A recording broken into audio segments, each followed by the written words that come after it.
So welcome to my academic fraternity. In this video lecture, I will give you a brief idea about plant reproduction, especially the herb plants in general, and apospori and apomixis and foliar embryonic in particular. Now, before going to the main topic, first let me to give you a very clear idea about different type of plant reproduction. You know that reproduction is one of the important vital life processes, and plant, especially the angiosperm, is not beyond exceptions. And as far as the reproduction of the plant of higher group is concerned, mainly two type of reproductions is mostly followed. One is called vegetative reproduction, and another is called sexual reproduction. If you see the vegetative reproduction, there instead of the seed, the plant vegetative part is used for giving the birth of the new plants. It may be take place by means of modified stem, like in ginger or turmeric, by means of rhizome, tuber as found in potato, bulb as found in onion and garlic, corn as it is found in colocasia, stolon as found in strawberry, sucker as found in chrysanthemum and mentha. So these are some of the examples by which the modified stem is used as a propagule in place of the seed. The stem cutting is very often used for reproduction. For example, in case of sugarcane, mango, lychee, lemon and grapes. Modified root can also act as a propagule. For example, the modified roots of apple, citrus and many such trees. These are mostly used for the propagation by means of the modified root, and also it is found in sweet potato, fasciculated root as in dahlia, asparagus. So these are some of the examples of the modified root which are being used for propagation, and some bulbous-like structures like globose bulb is used for reproduction, and these are all nothing but the vegetative process where the plant is propagated, and mostly this all kind of vegetative propagation is done by the different agricultural practices. Another process which is the most vital, which is called the sexual reproduction, where the sexual reproduction is basically comprising of three subsequent events, and this kind of sexual reproduction is also known as amphimixis, where the embryo development takes place after fertilization happens to occur between the fusion of one egg cell along with one male gamete, leading to the formation of the zygote, and from the zygote there is the post-zygotic changes. And these post-zygotic changes ultimately leads to the formation of the embryo, and from post-embryonic development there is the formation of the seed, and seed consists of the different kind of parts, and from that particular seed, having the pressure of all sorts of desirable factors, it germinates, produces plantlets, and from the very small plantlet there is a huge possibility to be a gigantic tree. And the normal sexual reproduction basically address the two important biological events. One is the meiosis, through which the gametes are being formed, whether it is a story of microspores or male gametes, and the megaspore, that means the ovule or the different other uh, parts of the ovule, especially the egg is concerned. And these are all outcomes of the meiotic cell lives, and followed by the meiosis. The subsequent events takes place by the fusion of two different gametes, that is male gamete and female gamete, by means of the karyogamy, and as a result of which happens the alternation of generation takes place. That means from the sporophyte to gametophyte, and gametophyte to sporophyte takes place, and this kind of reproduction is basically the sexual process, and this sexual process of reproduction by the usual pathway following the formation of the embryo is called by the amphimixis. But beside the amphimixis and the vegetative propagation, there is another kind of reproduction which is also found to occur in plants. And here The sophistication of the sexual process is done by means of special asexual methods, and this is known as the apomixis. And the plant who exhibit this kind of asexual method of the embryo formation rather is called apomictic plants, which are found to occur in the different kinds of the plants. But before going to explain the apomixis, first let me to give you a very bird's eye idea how does a ovule looks, from which basically have the pleasure to form the zygote along with embryo and other different parts. So let me to take you the picture of an ovule, that means the megaspore, and here you will find the different walls, that is outer integument, inner integuments. This portion, this is called the funiculus, and this is the portion that is called the micropyle, and this is the what I mean the center portion is called nucellus, and here this is portion is called chalaja. Inside the nucellus there is an embryo sac, and embryo sac is comprising of two kind of nuclei. Mostly are they are haploid, basically the antipodal cells, synergids and haploid egg cells, and there is another nuclei which is called secondary nucleus and which is also 2n in nature. So this is the normal what I mean the ovule structures, and in most cases the egg undergo fusion by means of the male gamete to form the zygote, and that zygote ultimately gives the birth of an embryo through post-zygotic changes, that means embryo followed by the seed formation and so on. But if except this process, any other part, whether it is maybe the synergids or it may be the any other parts of this process part, it take part in the formation of the embryo. So that should not be treated as sexual reproduction because there is no chance of the fertilization, and that is why this is called what I mean the apomixis.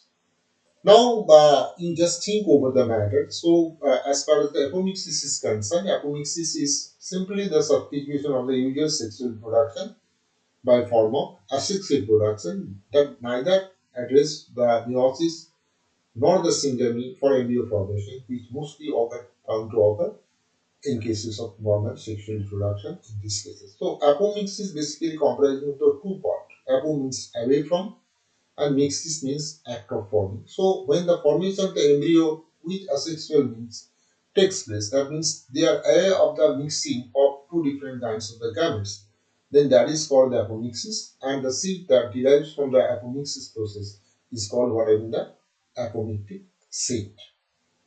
Now, if you think over the apomixis, so apomixis basically of the two types. One is apomictic embryo sac and one is apomictic embryo. As far as the apomictic embryo seed is concerned, there are basically two types. One is called haploid apospore, that means when the embryo sac developed from the haploid megaspore. And diploid apospore means when the embryo sac developed from the nucellus or other cells. So this is called apomictic. So when this kind of process is called apomictic embryo sac, and from apomictic embryo that may be of three types. One is called androgamy, that means where the embryo developed from the male gamete. Then there is no story of the female gamete attachment. As far as the apogamy is concerned, other cells of the embryo sac, except egg cell, that may be synergids, that may be antipodal cell or anything cells, from where this haploid cell gives the formation of the embryo formation, that is called embryo apogamy. And in case of parthenogenesis, development of the embryo takes place without fertilization. And these parthenogenesis may be two types. One is haploid, that means unfertilized egg cell gives a haploid embryo, that is a kind of parthenogenesis. And if the diploid embryo develops from the diploid cell, then that is called what is the diploid parthenogenesis. So parthenogenesis may be haploid or diploid depending upon the nature of the cells and its ploidy number. It determines whether it will become the haploid or it will become the diploid. Now the apomixis has a number of characters that you can find. In apomixis, like normal fertilization, there is a fusion of male gamete female gamete, but in apomixis there is no fertilization. In apomixis, there is no development of the embryo, but in normal sexual reproduction, that means antimixis, there is an embryo formation. In apomixis, embryo may develop from the unfertilized egg with the embryo sac from the cell outside the embryo sac. And apomixis may be of the two types. It may be obligate, that means that only produce apomictic embryo, and facultative, producing both apomictic embryo and normal embryo. So within the same plant body, there are two kinds of apomixis found to occur. One is called apomictic embryo, that means another is what in the uh, uh, normal embryos. And the phenomenon where the substitution of the sexual process occurred by the sexual process, this is known as apomixis, and the plant is called apomictic plant. And again, apomictic plants are of two types, non-recurrent and recurrent. As far as the recurrent and non-recurrent type, you just think about the non-recurrent apomixis here. The plant or means the seed develops from the unfertilized cells, any other unfertilized haploid cell than this. Because there is the synergy, there is the more antipodal cell. So if any cell take place in the formation of what I mean the seed development, then that is called what? Non-recurrent apomixis. The non-recurrent apomixis here, in the normal sexual process occurs during the formation of normal embryo, but in fertilization here it does not take place due to different reasons. Maybe in normal process there is an absence of pollen tube, maybe there is an inability to discharge this content, that means the male gamete. Maybe the male gamete and female gamete do not have the pleasure of the attractions. Maybe the male gamete may undergo early degeneration. Another important steps is found to occur here where the maturation of the male gamete uh, does not synchronize, means when the egg become mature, the male gamete does not mature or vice versa. So in that cases generally the non-recurrent apomixis is supposed to happen, especially when the normal sexual reproduction does not happens to occur and the formation of the embryo is hampered or delayed. And these non-recurrent apomixis may be two types. One is called haploid parthenogenesis. Here the haploid embryo developed from the unfertilized egg cell of the embryo like orchis or cephalenthera, etc. And haploid apogamy, where any other cell outside the embryo sac may develop the haploid membrane like AEM or A3. So haploid parthenogenesis and haploid apogamy, these are the mainly two types of the recurrent apomixis which are found to occur in this particular cases. Then recurrent apomixis here, the meiotic event does not take place like either in the somatic cell or the meiotic cells, and as the meiotic cell division does not happen, so what happens? They can produce the embryo sac with diploid cell only. And there are a number of diploid cells in the embryo sac, and these diploid cells generally giving rise to the diploid embryo. This is called the apospory. And remember, this diploid embryo is not the outcome of the normal fertilization process. It simply develop the diploid cells into an embryo, and that is called diploid embryo and diploid embryo and apospory. And this apospory may be two types. One is called generative apospory and somatic apospory. And if the diploid egg cell develops the embryo without fertilization, then it is called generative apospory. And very often there is another called somatic apospory, that means the somatic cells and body cells. So when the diploid cell of the new cellus or integument develop directly into diploid embryo sac, but if this diploid embryo sac not comes from the fertilized, whether it comes from the unfertilized cell as found in allium or pipus or etc., then this is called what is the somatic apospory. So generative apospory and somatic apospory, these are the different kinds of recurrent apomixis which are found to occur in this particular events. Then there is another kind which is called agamospory. In the agamospory, the plants that have seed habit for propagation but not normal sexual cycle. The embryo may develop from the diploid sporophytic cells of the ovule, such as new cells or integument. Because if you see the ovule, the ovule is covered by the two walls, which is called outer integument, inner integument, and they are diploid in nature. The new cellus is diploid in nature. So when the diploid new cellus or the diploid integuments leads the formation of what? The embryo formation, then that is called whatever the agonospory. And in the agonospory, that means diplospory or apospory or elementary membrane, these three important, that means diplospory, apospory, and elementary membrane, these are also belongs to the agonospory. So apospory and agonospory, these are the two different things, but these are nothing but the two kind of the sexual reproduction. Though little bit of there is a sexual fragment, but the usual process of the sexual reproduction that needs the intervention of the two different kinds of the gametes followed the union or syngamy, followed by the formation of zygote and embryo. That does not happen here. Here, the embryo ovule and its different diploid parts and the different other haploid tissue that remain present in the embryo sac, they directly take part in the formation of the embryo. So that is called whatever the apospory or agonospory, and this is collectively called apomixis. It may be either recurrent apomixis or non-recurrent apomixis that have been told in this particular consequences. Now, in the accompanying school, you will find here the habit that I have already told you. So I think these are basically the process as far as the normal sexual reproduction is concerned. Now, there is another story of embryo formation that is called adventive embryony. In the adventive embryony, the gametophytic generation is completely eliminated. Means here there is no gametophytic generation because you know that in hard times there are two generations subsequently happen one after another by means of the successive meiotic and mitotic cell division, where the gametophytic generation is completely eliminated in adventive embryony. And here it is very much close to what I mean the normal heredity propagation.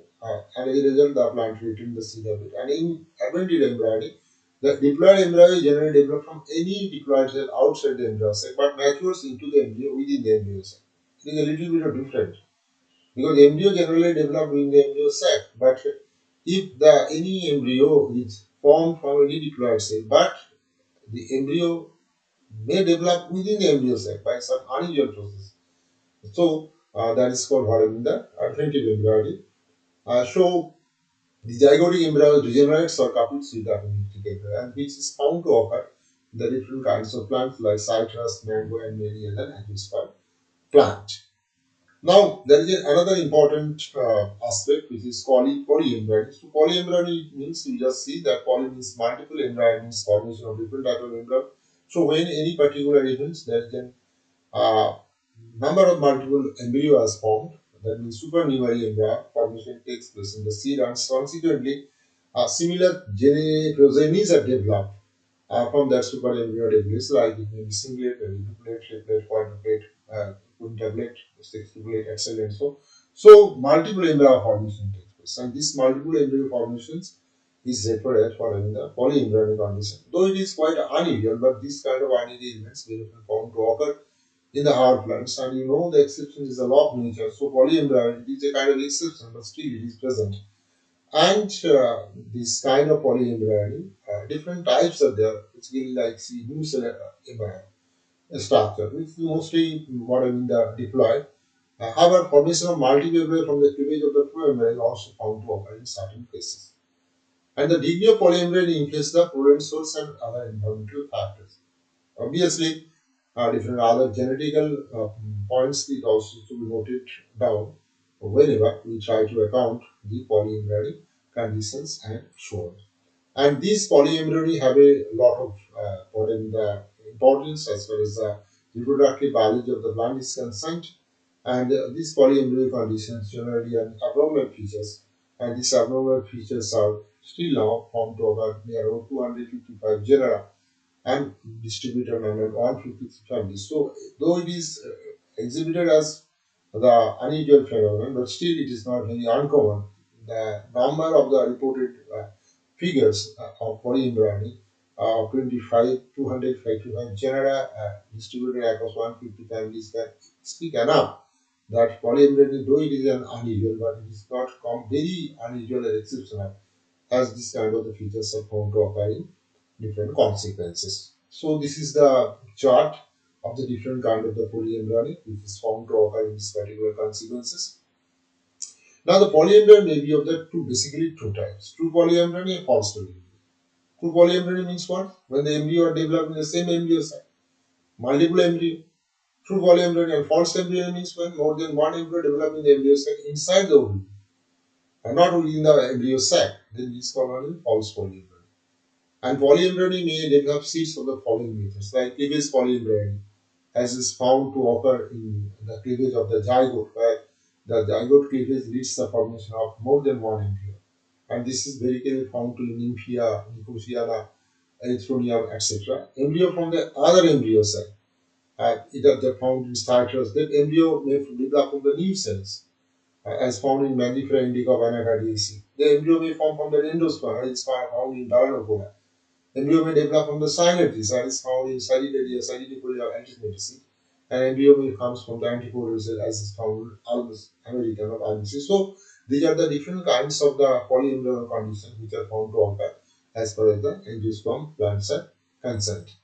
Last but not least, if I want to summarize the whole idea, then the concept is like this. All of you know that angiosperms is one of the largest group of the plant kingdom that comprises more than 3 lakh species. But the normal, most of the hard plants generally undergo by two processes of the reproduction. Either one is vegetative method, which is mostly found to occur by means of the roots, stems, leaves, and there are different other modified parts. And mostly the seed habit formation is found to occur in almost all angiosperms, and there the true sexual reproduction is found to occur following in certain routes by the sequential change of the gametophyte to sporophyte and sporophyte to gametophyte with the formation of the different two type of gametes followed by the fertilization, that means karyogamy, and then zygote is formed and zygote lead the formation of embryo, and from the embryo then seed is nourished and the seed after germination give the plantlets and so on. This is normal sexual reproduction. But beside this normal sexual reproduction, there are different kinds of the plants where a kind of asexual reproductions, but that can lead the formation of sheet, but without the use of the gamete or the normal sexual cycle, and that is called what I mean the aprospory or apogamy. And normal sexual reproduction is treated as amphimixis, whereas abnormal sexual reproduction means asexual kind of not sexual reproduction is called what apospory or apogamy. And apospory apogamy may be the different types because of they may come from the different parts of the embryo sac or different parts of the womb, but here also the embryo formation takes place. And this embryo formation may not be restricted on a single one, but this embryo formation may take place in multiple numbers also, and that event is called the polyembryony. And polyembryony may be either true polyembryony or false polyembryony, and polyembryony generally comes out by the different method that I just mentioned. It may be a story of previous polyembryony. The embryo may from the other parts of the embryo sac except the zygote. The embryo may come from the nucleus, the embryo may come from the endosperm, the embryo may come from synodes, the embryo may come from the antipodal cell. Thus we see that plant group is not only the treasure of beauty, and rather the plant group itself have another beauty that is reflected by their sexual behaviors, especially as far as the giving the birth of the baby is concerned. Exception is the law of nature, and the apospory, apogamy, and polyembryonic conditions are also found to occur following this outline. Although most of the plants can undergo sexual reproduction as a part of their giving the birth of the baby and so on. Now, there's an interesting episode you can remember in this particular point that in even also this kind of the features can found to occur. The normal sexual cycle needs the fusion of the male gametes, that means the sperm, fuse the egg following the cycles of following the ovulation by the loyal presence of the different kind of sex hormones and so on. But very often, different unusual embryo formation may take place within the mother's wombs, and that may lead that the relationship between the plants and animals and the human beings somehow they have shared a common physiological and reproductive biological behaviors, although these kind of the behaviors may be treated as the most exceptional one. Thus, we can come and conclude the lecture by saying that reproduction is one of the important vital life processes, and the plant in general and angiosperms in particular mostly undergo the seed habit structures by the nourishing and development of the embryo. But besides the embryo, there are different other kind of the reproduction may takes place, and embryo formation may normally happen single one, but multiple embryo formation may takes place, and this multiple embryo formation may not come from directly from the zygote only, rather the different other parts of the embryo sac like synergies, egg cell, and the different parts of the ovules like tegments, or that means outer integuments, inner integuments, or certain diploid cells of the new cells. They also can help to the formation of the different kind of the embryo, whatever may be the nature, and thus the plant give the birth of the babies and maintain the sustainability life since the time and origin of the plant group in a different geological scale. So that's all from this video lectures entitled Apostrophe, Apogum, and Polyembryony, along with the normal sexual progress of angiospermic plants. In the next lecture, I'll bring you another new episode of plant reproductive biology in the next sessions. Thank you very much for listening me. I again cordially welcome you in the next video lecture that will come in this channel very shortly. Thank you very much, and thank you for your kind participation.